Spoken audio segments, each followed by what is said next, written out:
আসসালামু আলাইকুম রহমতুল্লাহি বারাকাতুহু। সুপ্রিয় বন্ধুরা, আশা করি আল্লাহর অশেষ মেহেরবানিতে সবাই ভালো আছেন।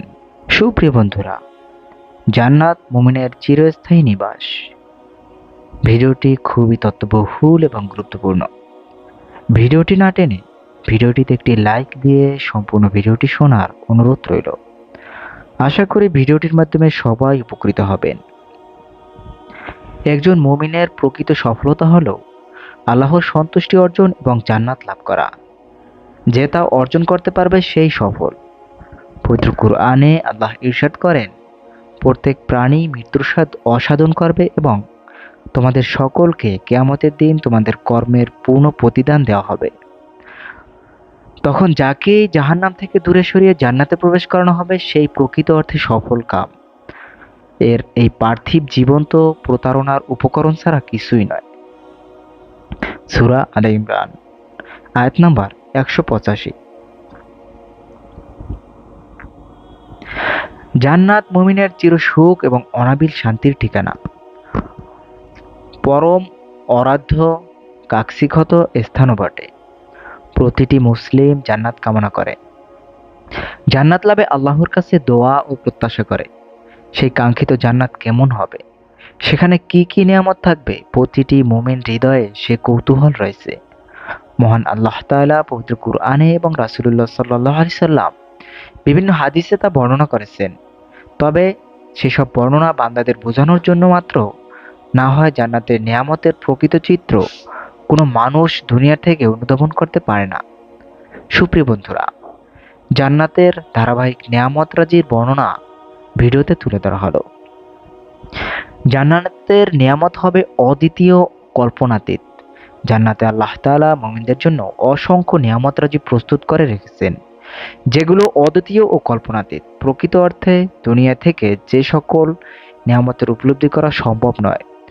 আবু হুরায়রা রাদিয়াল্লাহু তাআলা আনহু থেকে বর্ণিত এক হাদিসে কুদসিতে রাসূলুল্লাহ সাল্লাল্লাহু আলাইহি সাল্লাম ইরশাদ করেন, মহান আল্লাহ বলেছেন, আমি আমার নেককার বান্দাদের জন্য এমন জিনিস জান্নাত তৈরি করে রেখেছি যা কোনো চক্ষু এখনো দেখেনি, কোনো কান শুনেনি এবং যার সম্পর্কে মানুষের মনে ধারণাও জন্মেনি। তোমরা চাইলে এই আয়াতটি পাঠ করতে পারো। কেউ জানে না তাদের জন্য তাদের চোখ শীতলকারী কি জিনিস লুকানো আছে। আস-সাজদা, সহিহ বুখারী, হাদিস নাম্বার 3244। জান্নাতে কিসের তৈরি? আবু হুরায়রা রাদিয়াল্লাহু তাআলা আনহু থেকে বর্ণিত, তিনি বলেন, আমি প্রশ্ন করলাম, হে আল্লাহর রাসূল সাল্লাল্লাহু আলাইহি সাল্লাম, কি দিয়ে জান্নাত তৈরি করা হয়েছে? তিনি বললেন, সোনার উপর ইট দিয়ে।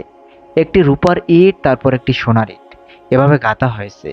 এর গাঁথনির উপকরণ চুন, সুরকি, সিমেন্ট, সুগন্ধি মৃগনাভি এবং কঙ্করসমূহ, মণিমুক্তার ও মাটি হলো জাফরান। তিরমিজি 2526। জান্নাতের প্রবেশকারী প্রতিটি মুমিনের চেহারা সেদিন উজ্জ্বল থাকবে। জান্নাতে প্রবেশকারী প্রতিটি মুমিনের চেহারা চাঁদের ন্যায় উজ্জ্বল থাকবে। তবে প্রবেশে অগ্রগামীদের উজ্জ্বলতা পরবর্তীর চেয়ে বেশি হবে। সর্বপ্রথম প্রবেশকারীদের চেহারা হবে পূর্ণিমার চাঁদের ন্যায়। হাদিস শরীফে ইরশাদ হচ্ছে, আবু হুরায়রা রাদিয়াল্লাহু তাআলা আনহু থেকে বর্ণিত, তিনি বলেন, আল্লাহর রাসূল সাল্লাল্লাহু আলাইহি সাল্লাম বলেছেন, যে দল প্রথমে জান্নাতে প্রবেশ করবে তাদের চেহারা পূর্ণিমার চাঁদের মতো উজ্জ্বল হবে। তারা সেখানে থুথু ফেলবে না, নাক ঝাড়বে না, মলমূত্র ত্যাগ করবে না। সেখানে তাদের পাত্র হবে স্বর্ণের, তাদের চিরুনি হবে স্বর্ণ ও রৌপ্যের, তাদের ধুনুচিতে থাকবে সুগন্ধি কাষ্ঠ, তাদের গায়ের ঘাম মিষ্কের মতো সুগন্ধময় হবে। তাদের প্রত্যেকের জন্য এমন দুজন স্ত্রী থাকবে যাদের সৌন্দর্যের কারণে গোশত ভেদ করে পায়ের নলার হাড়ের মজ্জা দেখা যাবে। তাদের মধ্যে কোনো মতভেদ থাকবে না, পরস্পর হিংসা বিদ্বেষ থাকবে না। তাদের সকলের অন্তর এক অন্তরের মতো হবে। তারা সকাল সন্ধ্যা আল্লাহর তাসবিহ পাঠ করতে থাকবে। বুখারী 3245। অন্য হাদিসে এসেছে, এই উম্মতের 70,000 লোক একত্রে পূর্ণিমার চাঁদের ন্যায় উজ্জ্বল চেহারা নিয়ে জান্নাতে প্রবেশ করবে। সাহু ইবনে সাদ রাদিয়াল্লাহু তাআলা আনহু থেকে বর্ণিত, নবী করিম সাল্লাল্লাহু আলাইহি সাল্লাম বলেছেন, আমার উম্মতের 70,000 লোক অথবা 7 লক্ষ লোক একই সঙ্গে জান্নাতে প্রবেশ করবে। তাদের কেউ আগে পরে এভাবে নয়, তাদের চেহারা পূর্ণিমার চাঁদের মতো উজ্জ্বল থাকবে। সহিহ বুখারী, হাদিস নাম্বার 3247। জান্নাতের বিন্দু পরিমাণ জায়গা দুনিয়ায় এবং তাতে যা রয়েছে তা থেকে উত্তম। একজন মুমিন জীবনে যত কষ্টই করুক না কেন, যখন সে জান্নাতে প্রবেশ করবে তখন জান্নাতের এক বিন্দু নেয়ামতের বিনিময়ে ইহকালীন সকল কষ্ট ভুলে যাবে। কারণ জান্নাতের প্রতি ইঞ্চি জায়গা এবং নেয়ামত হবে দুনিয়া এবং যা কিছু রয়েছে তা থেকে উত্তম। সাহু ইবনে সাদ রাদিয়াল্লাহু তাআলা আনহু থেকে বর্ণিত, তিনি বলেন, আল্লাহর রাসূল সাল্লাল্লাহু আলাইহি সাল্লাম বলেছেন, জান্নাতে চাবুক পরিমাণ সামান্য জায়গাও দুনিয়া এবং এর মধ্যে যা আছে তার থেকে উত্তম। সহিহ বুখারী 3250। জান্নাতের নিয়ামতের ঝলকে পৃথিবীর আলো স্নান হয়ে যাবে। সাদ আবু আবি ওয়াক্কাস রাদিয়াল্লাহু তাআলা আনহু থেকে বর্ণিত, নবী করিম সাল্লাল্লাহু আলাইহি সাল্লাম বলেছেন, যদি জান্নাতের কোনো জিনিসের এক চিমটি পরিমাণও পৃথিবীতে আসতে পারতো তাহলে আসমান জমিন সকল স্থান আলোকিত ও সৌন্দর্যমণ্ডিত হয়ে যেত।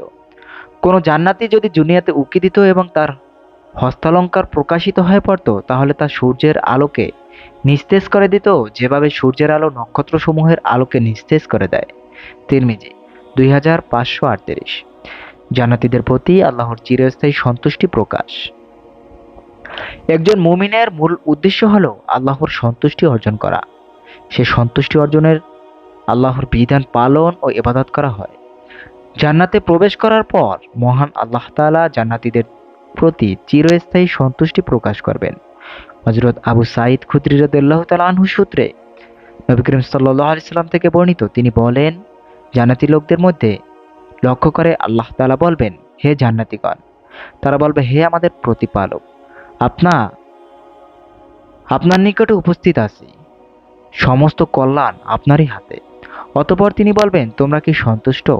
তারা উত্তর দেবে, হে আমাদের প্রতিপালক, কেন আমরা সন্তুষ্ট হব না? অথচ আপনি আমাদেরকে এমন জিনিস দান করেছিলেন যা আমরা সৃষ্টি জগতের অন্য কাউকে দান করেননি। তিনি বলবেন, আমি কি তোমাদেরকে এর থেকে উত্তম জিনিস দান করব? তারা বলবে, হ্যাঁ রব, এর চাইতে উত্তম বস্তু আর কি হতে পারে? অতঃপর আল্লাহ বলবেন, আমি তোমাদের উপর আমার সন্তুষ্টি অবতরণ স্থাপন করব। এরপর তোমাদের উপর আমি আর কখনো অসন্তুষ্ট হব না। সহিহ মুসলিম। জান্নাতীদের নিয়ামত হবে চিরস্থায়ী। জান্নাতের প্রতিটি নিয়ামত হবে চিরস্থায়ী, তা কখনো নিঃশেষ বা ক্ষয় হবে না। হযরত আবু হুরায়রা রাদিয়াল্লাহু তাআলা আনহু থেকে বর্ণিত, নবী করিম সাল্লাল্লাহু আলাইহি সাল্লাম বলেন, যে ব্যক্তি জান্নাতে প্রবেশ করবে সে আরাম আয়েশে থাকবে এবং চিন্তামুক্ত থাকবে। তার কাপড় কখনো পুরাতন হবে না এবং তার যৌবন কখনো নিঃশেষ হবে না। সহিহ মুসলিম। অন্য বর্ণনায় হযরত আবু সাঈদ খুদরি রাদিয়াল্লাহু তাআলা আনহু থেকে আবু হুরায়রা রাদিয়াল্লাহু তাআলা আনহু থেকে বর্ণিত, নবী করিম সাল্লাল্লাহু আলাইহি সাল্লাম বলেন, কোনো আহ্বানকারী জান্নাতি লোকদেরকে আহ্বান করে বলবে,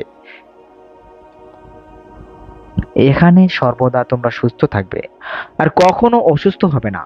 তোমরা যুবক থাকবে আর কখনো তোমরা বৃদ্ধ হবে না। সর্বদা সুখ স্বাচ্ছন্দ্যে থাকবে, কখনো আর তোমরা কষ্ট ক্লেশ পতিত হবে না। এ মর্মে আল্লাহর বাণী। এবং তাদেরকে সম্বোধন করে বলা হবে, তোমরা যা করতে তারাই তোমাদেরকে জান্নাতের উত্তরাধিকারী করা হয়েছে। সহিহ মুসলিম। সুপ্রিয় বন্ধুরা, ভিডিওটি খুবই তথ্যবহুল এবং গুরুত্বপূর্ণ। ভিডিওটি না টেনে ভিডিওটিতে একটি লাইক দিয়ে সম্পূর্ণ ভিডিওটি দেখার অনুরোধ রইল। আশা করি সবাই উপকৃত হবেন। আজকের ভিডিওটি হলো, স্বপ্নে নিজের বিয়ে দেখলে কি হয় এবং নামাজ পড়তে দেখলে কি হয়। সুপ্রিয় বন্ধুরা, চলুন দেরি না করে মূল ভিডিওতে চলে যাই। ঘুমের ঘরে দর্শিত চিন্তাভাবনার নামে স্বপ্ন। অন্যদিকে এই স্বপ্নই হচ্ছে মানুষের কাঙ্ক্ষিত ভবিষ্যৎ। স্বপ্নকে আরবি ভাষায় রুইয়া এবং ফার্সিতে খাব বলা হয়। এই স্বপ্নের কোনো বাস্তবতা আছে কিনা এ ব্যাপারে ধর্মীয় গবেষক এবং দার্শনিকদের মাঝে কিছু মতপার্থক্য রয়েছে। দার্শনিকদের মতে মানুষের চিন্তাভাবনার একটি প্রতিচ্ছবি তার ঘুমের মধ্যে ফুটে ওঠে, যা শুধু ধারণা ও চিন্তা প্রসূত। বাস্তবতার সঙ্গে এর কোনো মিল নেই। তবে ইসলামী জ্ঞান সম্পন্ন বিদগ্ধ আলেমরা এ ব্যাপারে দ্বিমত পোষণ করেন। তাদের বক্তব্য হলো, সব স্বপ্নই মানুষের ধারণা প্রসূত নয়, বরং অনেক স্বপ্ন রয়েছে যা অর্থবোধক। হযরত আবু হুরায়রা রাদিয়াল্লাহু তাআলা আনহু থেকে বর্ণিত, রাসূল সাল্লাল্লাহু আলাইহি সাল্লাম ইরশাদ করেছেন, স্বপ্ন তিন প্রকার। এক নাম্বার, রুইয়ায়ে সালেহা তথা ভালো স্বপ্ন আল্লাহ মহানের পক্ষ থেকে কোনো সুসংবাদ হিসেবে যা বিবেচ্য। 2 নম্বর, রুইয়ায়ে শয়তানি তথা শয়তান কর্তৃক প্ররোচনামূলক প্রদর্শিত স্বপ্ন। নাম্বার 3, রুইয়ায়ে নাফসানি তথা মানুষের চিন্তা চেতনার কল্পচিত্র। এরপর রাসূল সাল্লাল্লাহু আলাইহি সাল্লাম বলেছেন, যদি কেউ অপছন্দনীয় তথা ভয় বা খারাপ কোনো স্বপ্ন দেখে তাহলে সে যেন তাড়াতাড়ি অজু করে নামাজে দাঁড়িয়ে যায় এবং দর্শিত স্বপ্নের ব্যাপারে অনভিজ্ঞ কাউকে কিছু না বলে। আবু দাউদ। হযরত আবু হুরায়রা রাদিয়াল্লাহু তাআলা আনহু থেকে এও বর্ণিত আছে যে রাসূল সাল্লাল্লাহু আলাইহি সাল্লাম ফজরের নামাজের পর সাহাবীদের জিজ্ঞেস করতেন, তোমাদের মধ্যে কেউ কোনো স্বপ্ন দেখেছে কি? অতঃপর রাসূল সাল্লাল্লাহু আলাইহি সাল্লাম নিজে এগুলোর ব্যাখ্যা করতেন। চিরসত্যের ধারক মহানবী সাল্লাল্লাহু আলাইহি সাল্লাম এর বাণীর আলোকে আমরা এ বিশ্বাস স্থাপন করি যে কিছু ভালো স্বপ্ন মহান আল্লাহ তার প্রিয় ও নেক বান্দাদের দেখান। কিছু স্বপ্ন শয়তানের প্ররোচনায় হয়ে থাকে। কিছু স্বপ্ন মানুষের চিন্তা ও ধারণার ফল। একটি কথা উল্লেখ্য যে সব নবী রাসূল সাল্লাল্লাহু আলাইহি সাল্লাম রাসূলের স্বপ্ন ওহী। এজন্য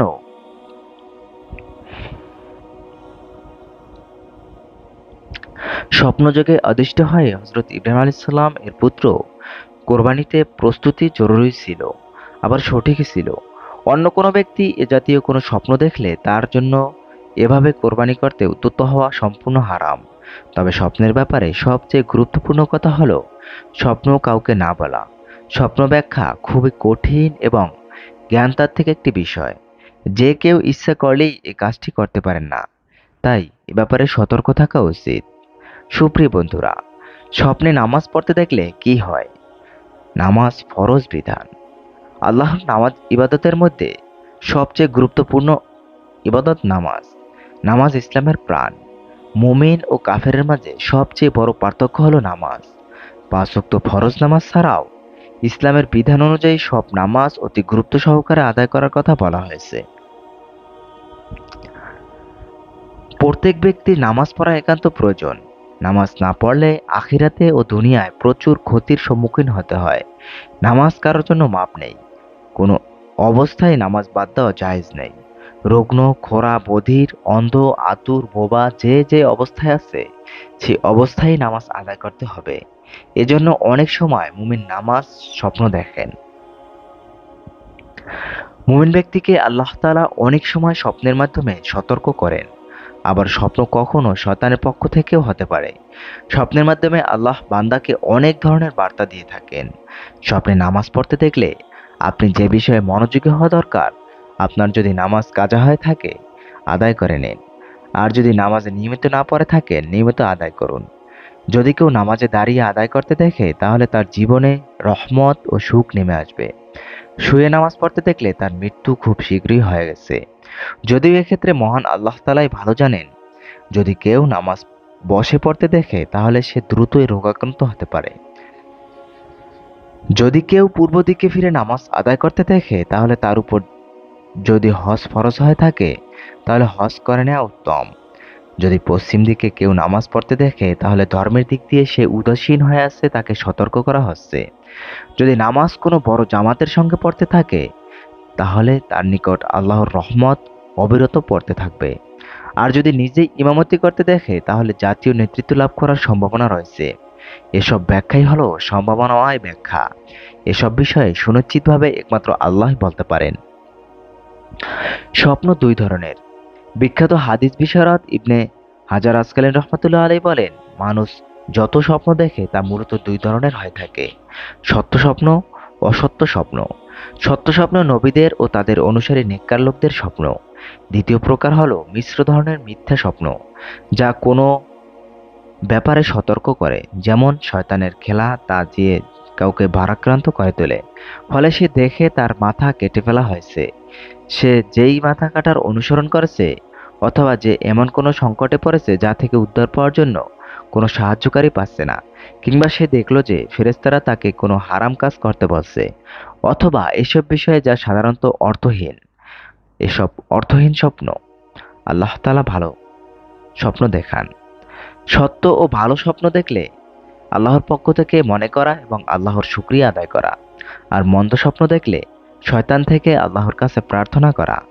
আবু সাইদ খুদরি রহমতুল্লাহ আলাই বলেন, নবী করিম সাল্লাল্লাহু আলাইহি সাল্লাম বলেছেন, তোমাদের কেউ যদি এমন কোনো স্বপ্ন দেখে যা সে পছন্দ করে, তাহলে তা আল্লাহর পক্ষ থেকে। সুতরাং উচিত আল্লাহর প্রশংসা আদায় করা এবং অন্যদের স্বপ্ন সম্পর্কে বলা।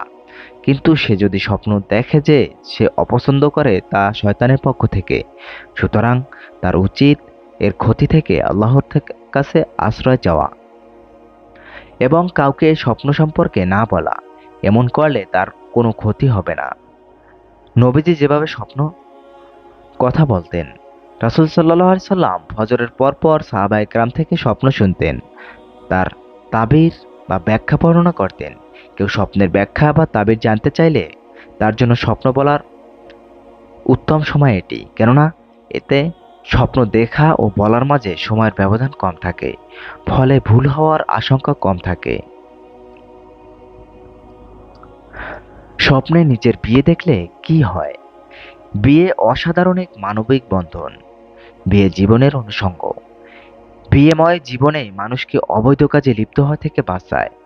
স্ত্রী ও সন্তানের কথা মাথায় রেখে বিবাহিত মানুষ অন্যায় কাজে জড়িত হয় না, কল্যাণের পথে চলে, কল্যাণের কথা ভাবে।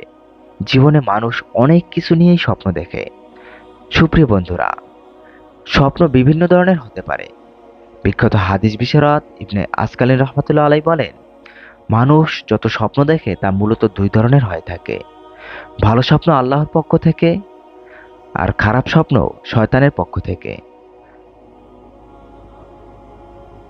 স্বপ্নের বিষয়ে কোরআনের আয়াত।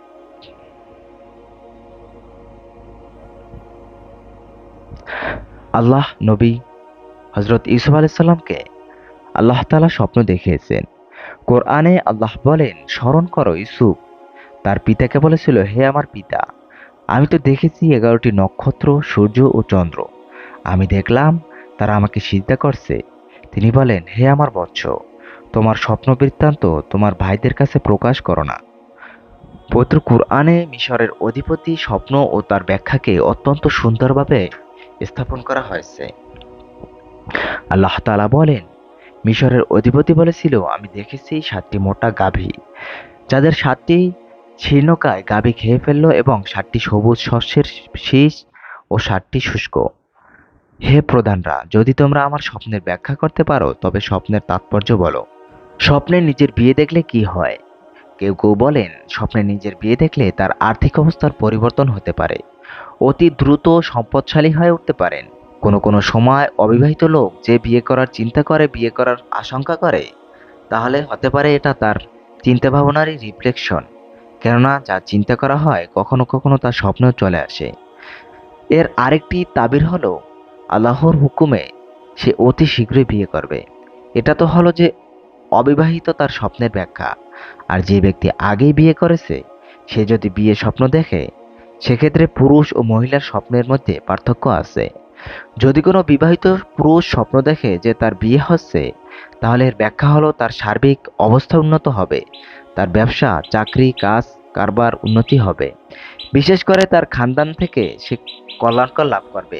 যদি কোনো বিবাহিত মহিলার স্বপ্ন দেখে যে বিয়ে হচ্ছে, তাহলে এর ব্যাখ্যা হলো কারো পক্ষ থেকে সে মহিলা ক্ষতির সম্মুখীন হতে পারে। সেজন্য কিছু সদকা করে দেওয়া উত্তম, কেননা সদকায় মানুষের বিপদ আপদ কাটে। বিয়ে হওয়ার লক্ষণ। স্বপ্ন 3 প্রকার। ভালো স্বপ্ন আল্লাহর কাছ থেকে সুসংবাদ। আরেক ধরনের স্বপ্ন আসে শয়তানের পক্ষ থেকে, তার দুর্ভাবনায় তৈরি করে। মানুষ তার মনের সঙ্গে যে কথা বলে এবং যে চিন্তা ভাবনা করে, তা থেকে অন্য আরেক ধরনের স্বপ্ন উদ্ধৃত। কেউ যদি বিয়ে করে ভাবেন, তখন তার বিয়ে নিয়ে স্বপ্ন দেখা স্বাভাবিক। মন থেকে কেউ যদি বিয়ের জন্য চেষ্টা করে, আল্লাহ পাক তাকে সাহায্য করেন। দ্রুত বিয়ে হওয়ার আমল। সহজে বিয়ে হওয়ার জন্য বেশি বেশি সালাতুল হাজত নামাজ পড়ে দোয়া করতে হবে। কোরআনে বর্ণিত বিয়ের জন্য বিশেষ একটি দোয়া রয়েছে। প্রত্যেক নামাজের পর এই দোয়াটি বেশি বেশি পড়তে হবে। নামাজের পর ছাড়াও পড়া যাবে, যে কোনো সময়ে যে কোনো জায়গায় পড়া যাবে।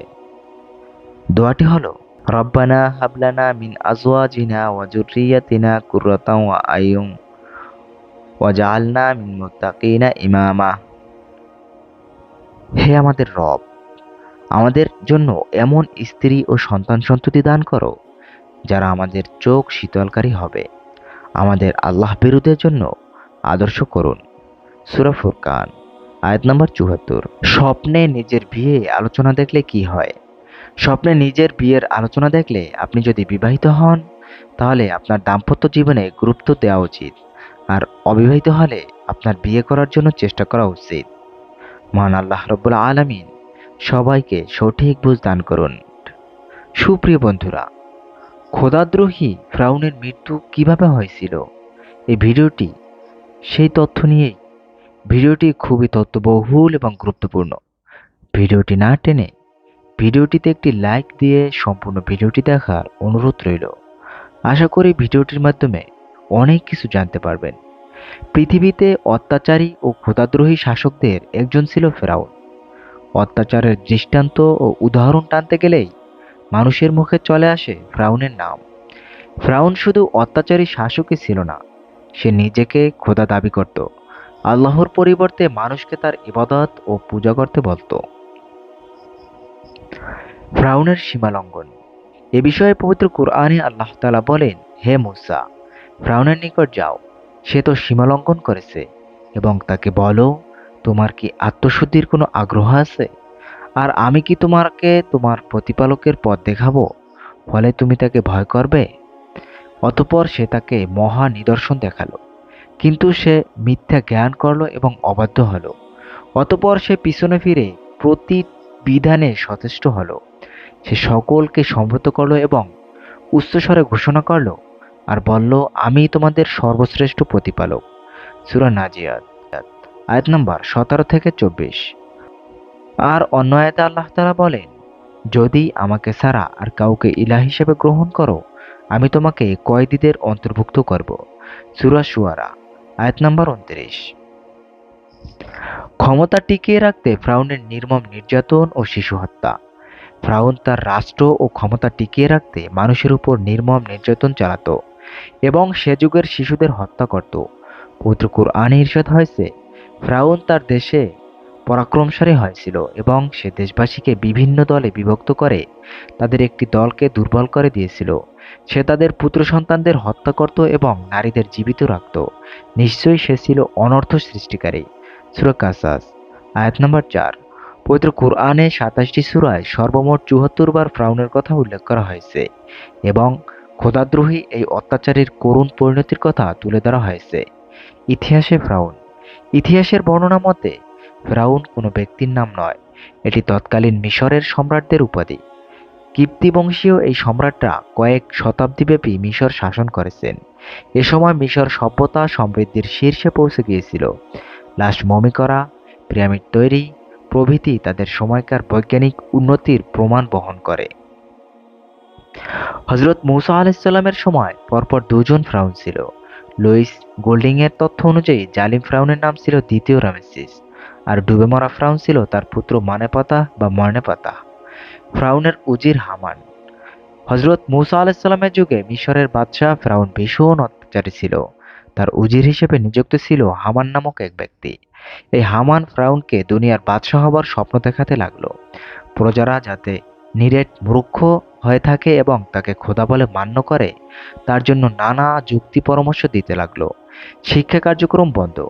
হামানের পরামর্শ মতো ফ্রাউন পাঠশালা ও মক্তব রাজ্য থেকে উঠিয়ে নিয়ে দেশময় প্রচার করে দিলেন যে আর কেউ লেখাপড়া শিখতে পারবে না। রাজার আদেশ অমান্য করলে সবংশে তার গর্দান যাবে। প্রজারা ফ্রাউনের আদেশ মতো চলতে লাগলো। সারা দেশে কিছুকালের মধ্যে একেবারে গণ্ডমূর্খে পূর্ণ হয়ে গেল। তার উদ্দেশ্য সিদ্ধ হওয়ার পর তিনি প্রত্যেককে একটা করে নিজের প্রতিমূর্তি দিয়ে তাকে সৃষ্টিকর্তা এবং উপাস্য বলে পূজা করতে হুকুম দিল, এবং প্রজারা তার আদেশ মতো ফ্রাউনের প্রতিমূর্তিকেই খোদা বলে মানতে শুরু করলো। খোদাদ্রোহী ফ্রাউনের মুখোমুখি মূসা আলাইসাল্লাম। এ সময় আল্লাহ তাআলা মূসা আলাইসাল্লামের উপর ওহী নাজিল করেন এবং পথভ্রষ্ট মানুষকে সত্য ধর্মে ফিরিয়ে আনার দায়িত্ব নিলেন। আল্লাহর পক্ষ থেকে অর্পিত দায়িত্ব প্রাপ্তির পর একদিন মূসা আলাইসাল্লাম তার বড় ভাই হারুন আলাইসাল্লামকে সঙ্গে নিয়ে ফ্রাউনের দরবারে এসে হাজির হলেন।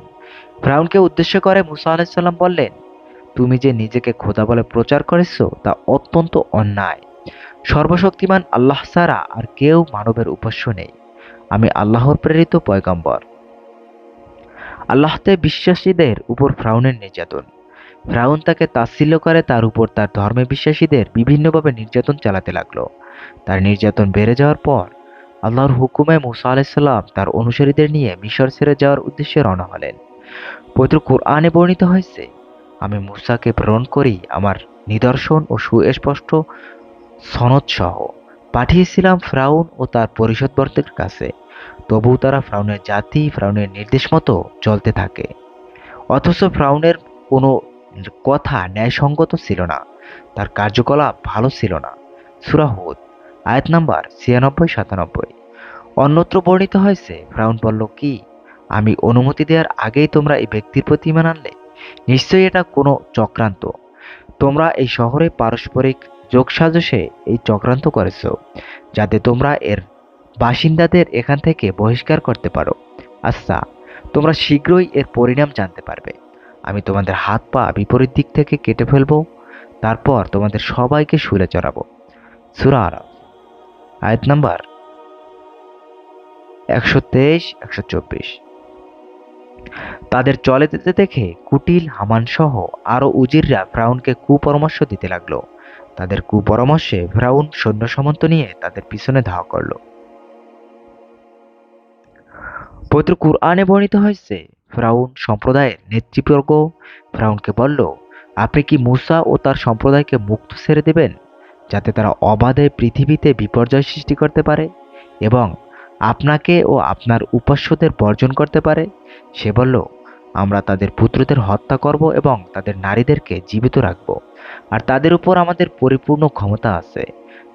সূরা আরাফ আয়াত নম্বর ১২৭। মূসা আলাইসাল্লাম ও তার অনুসারীরা ততক্ষণে লোহিত সাগরের তীরে এসে পৌঁছে গেছেন। এমন সময় তারা পেছন তাকিয়ে দেখতে পেলেন, ফ্রাউনের অগণিত সৈন্য তাদের ধরার জন্য এগিয়ে আসছে। তাদের পেছনে এই বিপদ, সামনে প্রকাণ্ড লোহিত সাগর। তারা কিংকর্তব্য বিমূঢ় হয়ে ভয়ে কাঁপতে লাগলেন। এমন সময় মহান আল্লাহ তাআলা মূসা আলাইসাল্লামকে আদেশ করলেন, হে মূসা, তোমার লাঠি দিয়ে সমুদ্রের উপর আঘাত করো। মূসা আলাইসাল্লাম মহান আল্লাহর নির্দেশ মতো তাই করলেন। বিশাল সাগর দুই ভাগে ভাগ হয়ে দেয়ালের মতো দুই পাশে দাঁড়িয়ে রইল। সেই পথ দিয়ে মূসা আলাইসাল্লাম ও তার অনুসারীরা নিরাপদে ওপারে চলে গেলেন। ফ্রাউনের করুণ মৃত্যু। তখনও সাগরের সেই রাস্তা সেভাবেই রয়ে গেল। ফ্রাউন তার লোকজন ও সৈন্য সমস্ত সহ ওপারে এসে থামল। সে দেখল সাগরের মাঝে একটি আশ্চর্য রাস্তা তৈরি হয়েছে। সে মূসা আলাইসাল্লাম ও তার লোকজনের ওপারে পার হতে দেখল। সে মূসা আলাইসাল্লাম ও তার অনুসারীদের আক্রমণ করতে তার বাহিনী নিয়ে লোহিত সাগরের সেই রাস্তায় নেমে পড়ল। যখন ফ্রাউনের বাহিনী সাগরের মাঝামাঝি এসে পৌঁছালো, এমন সময় মহান আল্লাহ মূসা আলাইসাল্লামকে বললেন, তাড়াতাড়ি সাগরের উপরে তোমার লাঠি দিয়ে আবার আঘাত করো। মহান আল্লাহর হুকুম মতো মূসা আলাইসাল্লাম সাগরের পানিতে আঘাত করলেন। অমনি দুই দিক থেকে পানির খাড়া উঁচু স্রোত ফ্রাউন ও তার সৈন্যদের উপর পড়ে তাদের ভাসিয়ে নিয়ে গেল। ধ্বংস হয়ে গেল ফ্রাউন ও তার বাহিনী। পবিত্র কুরআনে আল্লাহ তাআলা বলেন, ফ্রাউন ও তার বাহিনী জমিনে অন্যায় অহমকে প্রদর্শন করেছিল। তারা মনে করেছিল তাদেরকে আমার কাছে ফিরে আসতে হবে না, সুতরাং আমি তাকে ও তার সৈন্যদেরকে পাকড়াও করলাম এবং সাগরে নিক্ষেপ করলাম। এবার দেখো জালিমদের পরিণতি কি হয়ে থাকে। সূরা কাসাস আয়াত নাম্বার ৩৯-৪০। অন্যত্র বর্ণিত হয়েছে, আমি বনি ইসরাইলকে সাগর পার করিয়ে দিলাম। তখন ফেরাউন ও তার বাহিনী জুলুম ও সীমালঙ্ঘনের উদ্দেশ্যে তাদের পশ্চাদাপন করল। পরিশেষে যখন সে ডুবে মরার সম্মুখীন হলো, তখন বলতে লাগলো, আমি স্বীকার করলাম বনি ইসরাইল সেই আল্লাহর প্রতি ঈমান এনেছে, তিনি ছাড়া কোনো ইলাহ নেই এবং আমিও অনুগতদের অন্তর্ভুক্ত। উত্তর দেয়া হলো, এখন ঈমান আনছো, অথচ এর আগে তো তুমি অবাধ্যতা করেছো এবং তুমি অশান্তি সৃষ্টিকারীদের অন্তর্ভুক্ত ছিলে। সুতরাং আজ আমি তোমার দেহটি রক্ষা করব, যাতে তুমি তোমার পরবর্তীকালের মানুষের জন্য নিদর্শন হয়ে থাকো, কেননা আমার নিদর্শন সম্পর্কে বহু লোক গাফেল হয়ে আছে। সূরা ইউনূস আয়াত নাম্বার ৯০-৯২। বিশ্ববাসীর জন্য ফ্রাউনের শিক্ষা। বিশ্ববাসীর জন্য শিক্ষা ফ্রাউনের ঘটনা।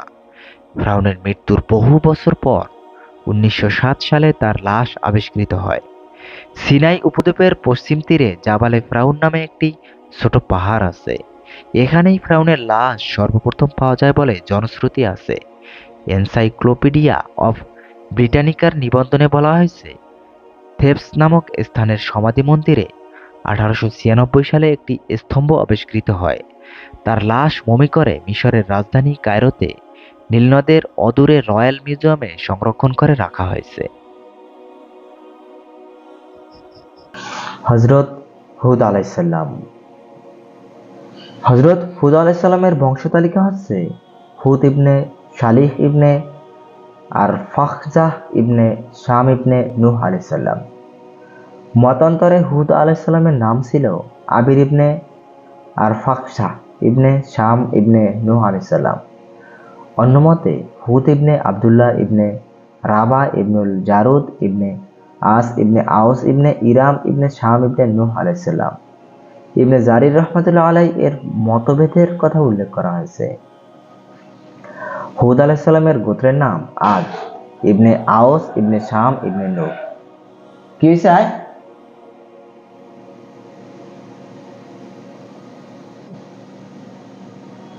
তারা ছিল আহকাব তথা বালুকাময় টিলা অঞ্চলের অধিবাসী, যা ইয়েমেনের ওমান ও হাজরা মাউতে অবস্থিত। এটি ছিল শাহর জলাশয়ের তীরবর্তী জনপদ। তাদের উপত্যকার নাম ছিল মগিজ। উঁচু উঁচু খুঁটির উপর তাঁবু খাটিয়ে তারা বসবাস করত। পবিত্র কুরআনে হজরত হুদ আলাইসাল্লাম। কুরআনুল কারিমের 7 জায়গায় হজরত হুদ আলাইসাল্লামের নাম এসেছে। সূরা আরাফ এর 65, সূরা হুদের 50, 53, 58, 60, 79 নম্বর আয়াতে এবং সূরা শুরার 124 নং আয়াতে। পূর্বে বলা হয়েছে হজরত হুদ আলাইসাল্লামের সম্প্রদায়ের নাম ছিল আদ।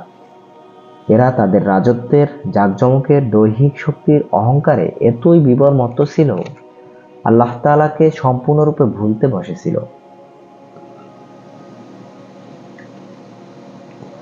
এবং নিজ হাতে গড়া মূর্তিসমূহকে মাবুদ উপাস্য মেনে সর্বপ্রকার শয়তানি কাজ নির্ভয়ে ও নিশ্চিন্তে করতে লাগলো।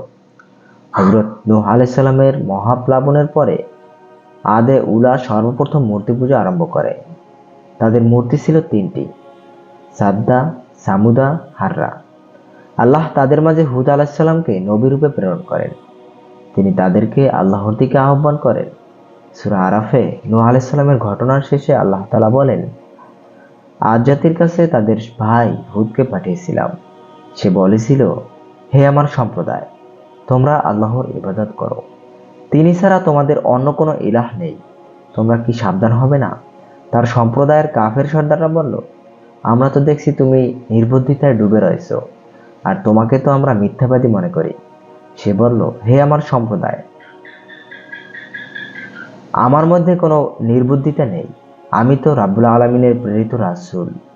আমি আমার প্রতিপালকের বাণী তোমাদের কাছে পৌঁছে দিচ্ছি এবং আমি তোমাদের একজন বিশ্বস্ত হিতাকাঙ্ক্ষী। তোমরা কি বিস্মিত হচ্ছ? তোমাদের প্রভুর কাছ থেকে তোমাদেরই মধ্য থেকে একজনের মাধ্যমে তোমাদের সতর্ক করার জন্য উপদেশ বানিয়ে এসেছে। আর স্মরণ করো, আল্লাহ তোমাদের নূহের সম্প্রদায়ের পরে তাদের স্থলাভিষিক্ত করেছে এবং তোমাদের অবয়বে অন্য লোক অপেক্ষা শক্তিতে অধিকতর সমৃদ্ধ করেছে। অতএব তোমরা আল্লাহর অনুগ্রহ স্মরণ করো, হয়তো তোমরা সফলকাম হবে। তারা বলল, তুমি কি আমাদের কাছে এ উদ্দেশ্যে এসেছো যে আমরা যেন শুধু এক আল্লাহর ইবাদত করি আর আমাদের পূর্বপুরুষগণ যাদের উপাসনা করত তা বর্জন করি? সুতরাং তুমি সত্যবাদী হলে আমাদেরকে যে জিনিসের ভয় দেখাচ্ছ তা নিয়ে এসো। সে বলল, তোমাদের প্রতিপালকের পক্ষ থেকে তা তোমাদের জন্য শাস্তি ও গজব নির্ধারিত হয়েই আছে। তবে কি তোমরা আমার সাথে বিতর্কে লিপ্ত হতে চাও? এমন কতগুলো দেবদেবীর নাম সম্বন্ধে যা তোমরা ও তোমাদের পূর্বপুরুষগণ সৃষ্টি করেছে, আল্লাহ এ সম্বন্ধে কোনো সনদ পাঠাননি। সুতরাং তোমরা প্রতীক্ষা করো, আমিও তোমাদের সাথে প্রতীক্ষা করছি। তারপর আমি তাকে ও তার সঙ্গীদেরকে আমার অনুগ্রহে উদ্ধার করি। আর যারা আমার নিদর্শনকে প্রত্যাখ্যান করেছিল এবং মুমিন ছিল না, তাদেরকে নির্মূল করেছিলাম। সূরা আরাফ আয়াত নাম্বার 65 থেকে 72। সূরা হুদে আল্লাহ তাআলা বলেন, আদ জাতির প্রতি তাদের ভাই হুদকে পাঠিয়েছিলাম। সে বলল, হে আমার সম্প্রদায়, তোমরা আল্লাহর ইবাদত করো। তিনি ছাড়া তোমাদের আর কোনো ইলাহ নেই। তোমরা তো কেবল মিথ্যা রচনাকারী। হে আমার সম্প্রদায়, এজন্য আমি তোমাদের কাছে কোনো পারিশ্রমিক চাই না। আমার পারিশ্রমিক তো তারই কাছে যিনি আমাকে সৃষ্টি করেছেন। তোমরা কি তবু অনুধাবন করবে না? হে আমার সম্প্রদায়, তোমরা তোমাদের প্রতিপালকের কাছে ক্ষমা চাও, তারপর তার দিকেই ফিরে এসো। তিনি তোমাদের জন্য প্রচুর বৃষ্টি বর্ষণ করবেন এবং আরো শক্তি দিয়ে তোমাদের শক্তি বৃদ্ধি করে দেবেন। অপরাধী হয়ে তোমরা মুখ ফিরিয়ে নিও না। তারা বলল, হে হুদ, তুমি আমাদের কাছে কোনো স্পষ্ট প্রমাণ নিয়ে আসনি। তোমার কথায় আমরা আমাদের উপাস্যকে পরিত্যাগ করার নই, আর আমরা তোমার প্রতি বিশ্বাসী নই। আমরা তো এটাই বলি, তোমার উপর আমাদের কোনো উপাস্যের অশুভ নজর পড়েছে। হুদ বলল, আমি আল্লাহকে সাক্ষী রাখছি আর তোমরাও সাক্ষী থাকো যে আল্লাহ ছাড়া তোমরা আর যেসব শরীক বানিয়ে রেখেছো সেসবের সাথে আমার কোনো সম্পর্ক নেই। তোমরা সকলে মিলে আমার বিরুদ্ধে ষড়যন্ত্র পাকাও এবং আমাকে মোটেই অবকাশ দিও না। আমি নির্ভর করি আল্লাহর উপর, যিনি আমার এবং তোমাদের প্রতিপালক। কোনো জীবজন্তু এমন নেই যা তার নিয়ন্ত্রণে নয়। নিঃসন্দেহে আমার প্রতিপালক সরল পথে আছে। তারপর তোমরা মুখ ফিরিয়ে নিলেও আমি যে পয়গাম সহ তোমাদের কাছে প্রেরিত হয়েছি তা আমি তোমাদের কাছে পৌঁছে দিয়েছি। আমার প্রতিপালক ভিন্ন কোনো সম্প্রদায়কে তোমাদের স্থলাভিষিক্ত করবেন, আর তোমরা তার কোনোই ক্ষতিসাধন করতে পারবে না। আমার প্রতিপালক নিশ্চয়ই সব কিছুর রক্ষণাবেক্ষণকারী। পরে যখন আমার ফরমান এসে পৌঁছালো, তখন আমি আমার রহমতের দ্বারা হুদকে এবং তার সাথে যারা ঈমান এনেছিল তাদেরকে রক্ষা করলাম এবং এক কঠিন আযাব থেকে তাদেরকে রক্ষা করলাম। এই হলো আদ জাতি। তারা তাদের প্রতিপালকের নির্দেশাবলী অস্বীকার করে এবং তার নবী রাসূলগণকে অমান্য করেছিল এবং তারা প্রত্যেক উদ্ধত স্বৈরাচারী অনুসরণ করত। এই দুনিয়াও তাদের উপর লানত হয়েছিল, আর তারা কিয়ামতের দিনও লানতগ্রস্ত হবে। জেনে রেখো, আদ সম্প্রদায় তাদের প্রতিপালককে অস্বীকার করেছিল। জেনে রেখো, ধ্বংসই হলো হুদের সম্প্রদায়ের আদ জাতি। সূরা হুদ আয়াত নাম্বার 50 থেকে 60। সূরা মুমিনুনে আল্লাহ তাআলা বলেন, তারপর তাদের পরে অন্য এক সম্প্রদায় সৃষ্টি করেছিলাম এবং তাদেরই একজনকে তাদের প্রতি রাসূল করে পাঠিয়েছিলাম। সে বলল, তোমরা আল্লাহর ইবাদত করো, তিনি ছাড়া তোমাদের অন্য কোনো ইলাহ নেই। তবুও কি তোমরা সাবধান হবে না? তার সম্প্রদায়ের প্রধানরা যারা কুফরি করেছিল এবং আখিরাতের সাক্ষাৎকারকে অস্বীকার করেছিল এবং যাদেরকে আমি পার্থিব জীবনে প্রচুর ভোগ সম্পদ দান করেছিলাম, তারা বলল, এ তো আমার মতোই একজন মানুষ। তোমরা যা খাও সে তা খায়, আর যা তোমরা পান করো সেও তা পান করে। যদি তোমরা তোমাদের মতোই একজন মানুষের অনুগত করো তবে তোমরা অবশ্যই ক্ষতিগ্রস্ত হবে। সে কি তোমাদের এই প্রতিশ্রুতি দেয় যে তোমাদের মৃত্যু হলে এবং তোমরা মাটি ও হাড়ে পরিণত হয়ে গেলেও তোমাদেরকে পুনরুত্থিত করা হবে? অসম্ভব। তোমাদেরকে যে বিষয়ে প্রতিশ্রুতি দেওয়া হচ্ছে তা অসম্ভব। একমাত্র পার্থিব জীবনই আমাদের জীবন। আমরা মরেই বাঁচি এখানেই, আর কখনো আমরা পুনরুত্থিত হব না। সে তো এমন এক ব্যক্তি যে আল্লাহ সম্বন্ধে মিথ্যা উদ্ভাবন করেছে এবং আমরা কখনোই তাকে বিশ্বাস করব না। সে বলল, হে আমার প্রতিপালক, আমাকে সাহায্য করো, কারণ এরা আমাকে মিথ্যাবাদী প্রতিপন্ন করে। আল্লাহ তাআলা বললেন, অচিরেই এরা অনুতপ্ত হবে, তারপর সত্য সত্যই বিকট আওয়াজ তাদেরকে আঘাত করবে এবং আমি তাদেরকে তরঙ্গতাড়িত আবর্জনা সাদৃশ্য করেছিলাম। সুতরাং ধ্বংস হয়ে গেল জালিম সম্প্রদায়। সূরা মুমিনুন আয়াত নাম্বার 31 থেকে 41। সূরা সূরায় আল্লাহ তাআলা বলেন, আদ সম্প্রদায়ের নবী রাসূলগণকে অস্বীকার করেছে যখন তাদের ভাই হুদ আলাইহিস সালাম তাদের বলল, তোমরা কি সাবধান হবে না? আমি তোমাদের জন্য একজন বিশ্বস্ত রাসূল, অতএব তোমরা আল্লাহকে ভয় করো এবং আমার অনুগত করো। আমি এজন্য তোমাদের কাছে কোনো প্রতিবাদ চাই না। আমার পুরস্কার তো রাব্বুল আলামিনের কাছে আছে। তোমরা কি প্রতিটি উচ্চ স্থানেই অর্থহীনভাবে স্মৃতিস্তম্ভ নির্মাণ করছো? তোমরা কি প্রাসাদ নির্মাণ করছো এই মনে করে তোমরা চিরস্থায়ী হবে? আর যখন তোমরা আঘাত হানো তখন তোমরা আঘাত হেনে থাকো কঠোরভাবে। তোমরা আল্লাহকে ভয় করো এবং আমার অনুগত করো। ভয় করো তাকে যিনি তোমাদেরকে সেই সব কিছুই দিয়েছেন যা তোমরা জানো। তিনি তোমাদের দিয়েছেন জীবজন্তু, সন্তান সন্ততি, বাগ বাগিচা এবং প্রশ্রবণ। তোমাদের ব্যাপারে আমি এক মহাদিবসের আযাবের আশঙ্কা করছি। তারা জবাব দিল, তুমি নসিহত করো আর যাই করো না কেন, আমাদের জন্য সবই সমান। এসব তো পূর্ববর্তীদের জন্যই স্বভাব, আর আমরা শাস্তিপ্রাপ্ত হওয়ার লোক নই। তারপর তারা তাকে প্রত্যাখ্যান করলো এবং আমি তাদের ধ্বংস করলাম। নিঃসন্দেহে এতে একটি নিদর্শন রয়েছে, কিন্তু তাদের অধিকাংশ লোকই মুমিন নয়। আর তোমার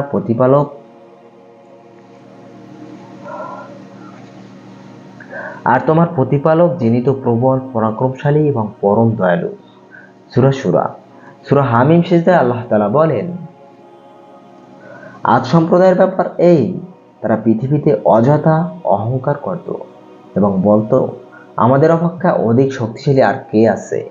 তারা অশুভ দিনসমূহকে কি না করেনি যে আল্লাহ তাদেরকে সৃষ্টি করেছেন, তিনি তাদের অপেক্ষা অধিক শক্তিশালী। তারা আমার নির্দেশনাবলী অস্বীকার করত। তারপর আমি তাদের পার্থিব জীবনে লাঞ্ছনাদায়ক শাস্তি অসাধন করানোর জন্য তাদের বিরুদ্ধে প্রচণ্ড ঝড়ো হাওয়া তাদের উপর পাঠিয়েছিলাম। আর পরকালের আযাব তো এ থেকে অধিক লাঞ্ছনাদায়ক এবং তাদেরকে সাহায্য করা হবে না। সূরা হামিম সিজদা 15-16। সূরা আহকাফে আল্লাহ তাআলা বলেন, স্মরণ করো আদ সম্প্রদায়ের ভাইয়ের কথা, যার পূর্বে এবং পরেও সতর্ককারীরা এসেছিল। সে তার আহকাফ ও বালুকাময় উচ্চ উপত্যকার অধিবাসী সম্প্রদায়কে এ মর্মে সতর্ক করেছিল, আল্লাহ ছাড়া আর কারো ইবাদত করো না। আমি তোমাদের ব্যাপারে এক ভয়াবহ দিনের আযাবের আশঙ্কা করছি। তারা বলেছিল, তুমি কি আমাদেরকে আমাদের উপাস্য দেবদেবীদের থেকে নিবৃত্ত করতে এসেছো? তুমি সত্যবাদী হলে আমাদেরকে যে ব্যাপারে ভয় দেখাচ্ছ তা নিয়ে এসো। সে বলল, এর জ্ঞান তো আল্লাহর কাছেই রয়েছে। আমি যা সহ প্রেরিত হয়েছি কেবল তাই তোমাদের কাছে প্রচার করি, কিন্তু আমি লক্ষ্য করছি তোমরা একটি মূর্খ সম্প্রদায়। পরে তারা যখন তাদের উপত্যকার দিকে মেঘ আসতে দেখলো, তখন তারা বলতে লাগলো, এ তো মেঘপুঞ্জ, আমাদেরকে বৃষ্টি দেবে না, বরং এটা তো তাই যা তোমরা তাড়াতাড়ি চেয়েছিলে। এতে রয়েছে মর্মতন্দ শাস্তিবাহী এক ঝড়। তার প্রতিপালকের নির্দেশে সে সব কিছু ধ্বংস করে দেবে। তারপর তারা এমন হয়ে গেল যে তাদের বসতিগুলো ছাড়া আর কিছুই রইল না। বস্তুত অপরাধী সম্প্রদায়কে আমি এমনিভাবে প্রতিফল দিয়ে থাকি। সূরা আহকাফ। সূরা জারিয়াতে আল্লাহ তাআলার বাণী। আর নিদর্শন রয়েছে আদ জাতির ঘটনায়, যখন আমি তাদের বিরুদ্ধে প্রেরণ করেছিলাম অকল্যাণকর বায়ু, তা সে জিনিসের উপর দিয়েই প্রবাহিত হয়েছে, তাই চূর্ণ বিচ্ছিন্ন করে দিয়েছিলাম। সূরা নাজমে আল্লাহ তাআলার বাণী। প্রথম আদকে তিনি ধ্বংস করেছেন এবং সামুদ সম্প্রদায়কেও কাউকে তিনি বাকি রাখেননি। আর তাদের পূর্বে নূহের সম্প্রদায়কেও।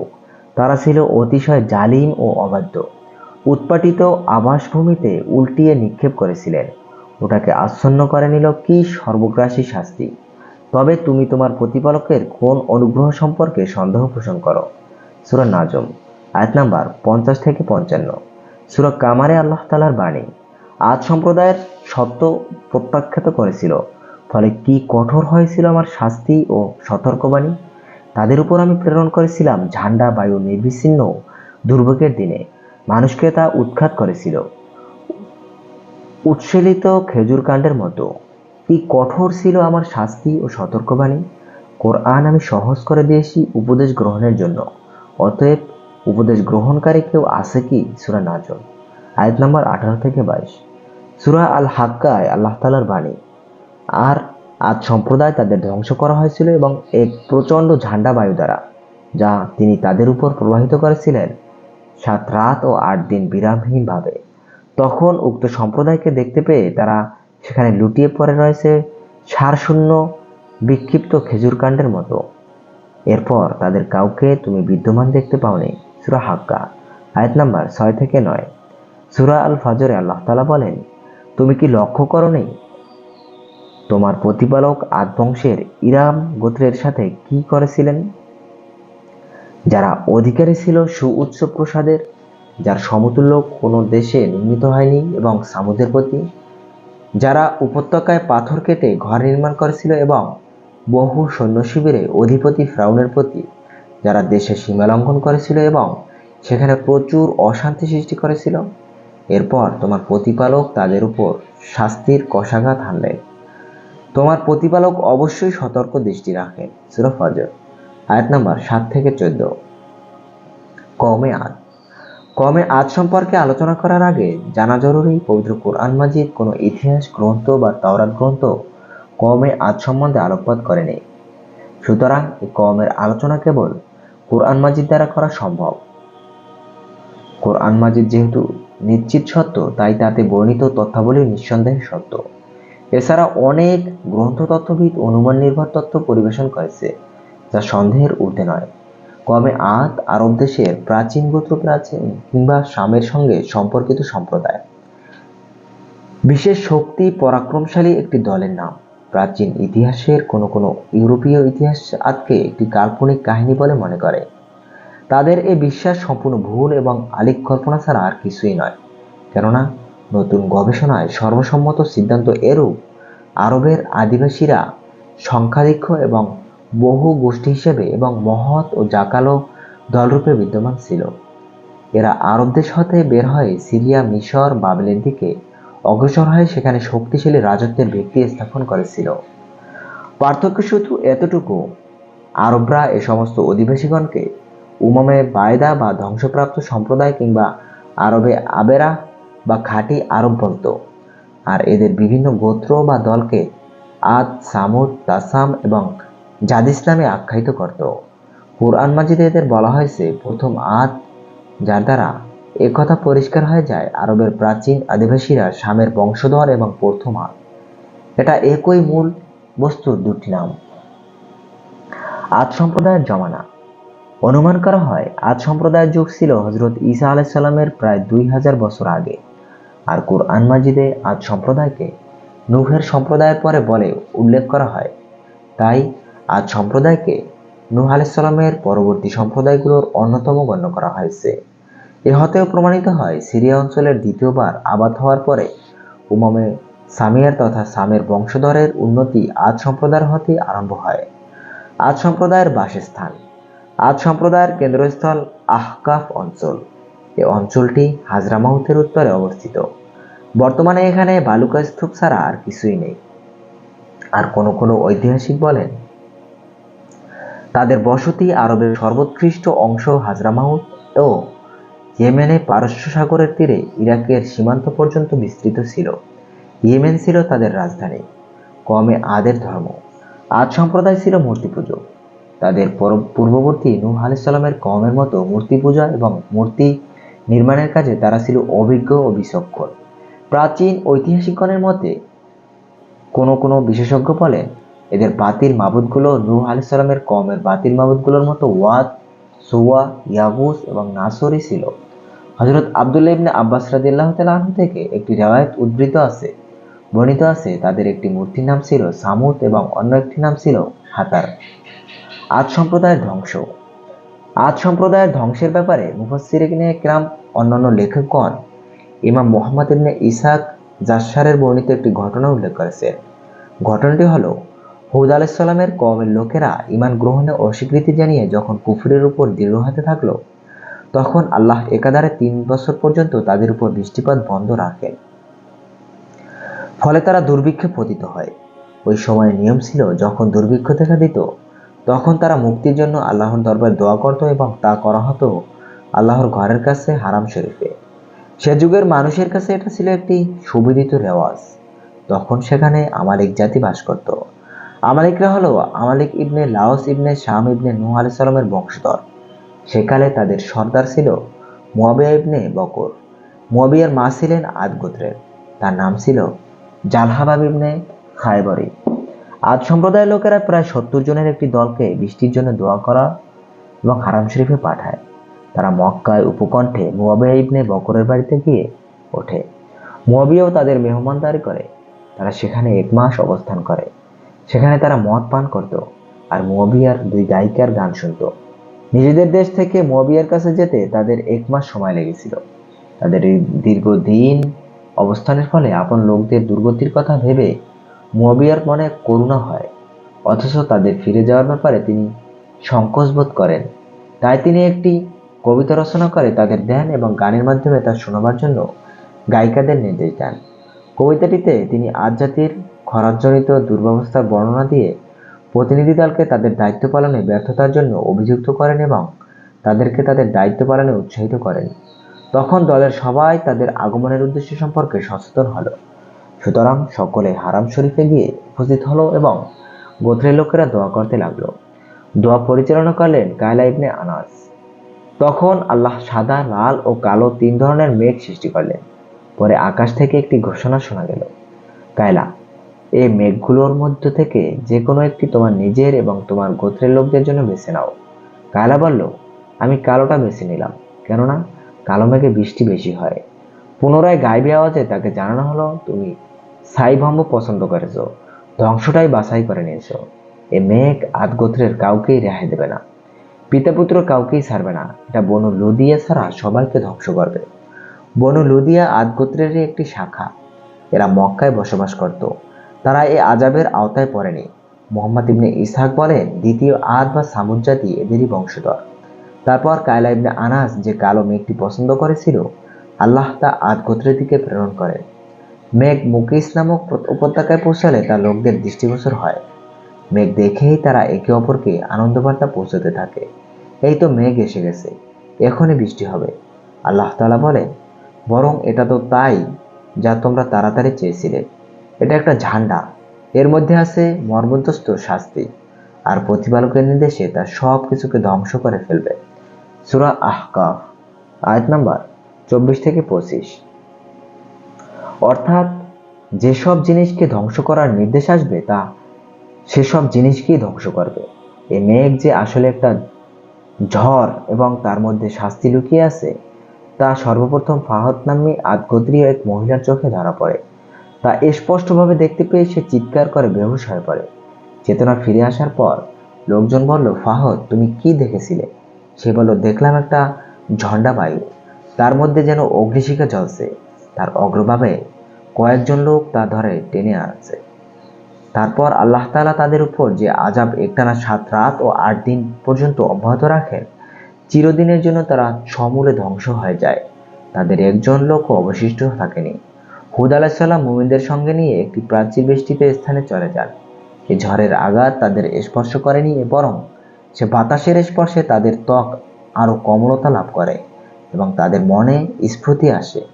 অথচ ঝন্ডাবায়ু আদ সম্প্রদায়ের উপরে আসমান জমিন জুড়ে আঘাত এনেছিল এবং পাথর নিক্ষেপ করে তাদেরকে বিনাশ করেছিল।